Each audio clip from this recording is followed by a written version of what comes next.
Well, waiting for a kidney transplant can seem daunting, but at St. Joseph's Healthcare Hamilton, there are volunteers to help along the way. Volunteers who have gone through the process themselves, either as a kidney donor or a transplant recipient.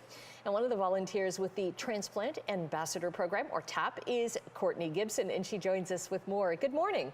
Hi, how are you? Very well, thank you. How are you doing? I'm good, thanks. Good. So how did you get involved with this? Were you a donor or a recipient? I was a recipient. I received my transplant when I was 16 years old. Okay, and tell me about that process. And did you have a TAP volunteer to guide you through it? No, so TAP is kind of recent, so it wasn't available when I was going through the process.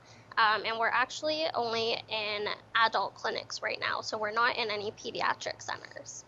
Okay. So tell me what it was like. It must have been terrifying knowing that, okay, I'm on the list, when can it happen? Even scary knowing that your kidney could fail, right? And that's why you need a transplant.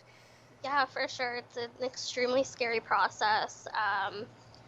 I ended up having to be on dialysis myself for about 5 months.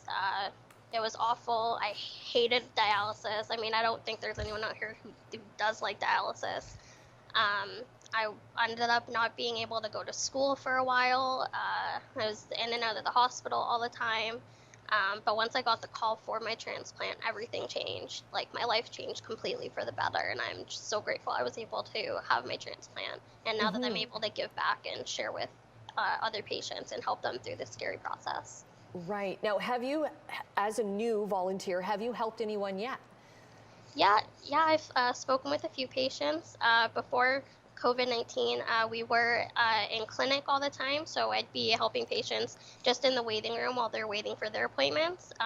But obviously now with COVID-19, we're not able to do that. So we are doing virtual meetings with patients, so that means a lot of over the phone chats with them. It's a little bit more difficult now, but we're pushing through, and hopefully we're going to be able to get back into the hospital soon. Right, because I can imagine there must be all kinds of questions like, will the new kidney work immediately? How will you know that it's working? How long is recovery? And you're able, as a person who's gone through this, you're able to tell them that. Yeah, I mean, I'm able to share my own experience. I obviously don't have a medical degree, so I don't give that much medical assistance. But yeah, I share my own experience with them, and honestly, I just try to tell them as soon as I woke up from transplant, I felt like I hadn't felt in so long. I felt a million times better. I was so energized, and I really just try to push that into the patients that I speak with, just to sort of get them to say yes, I do want a transplant, and to sort of start looking for a donor to hopefully get a live donation before even needing dialysis.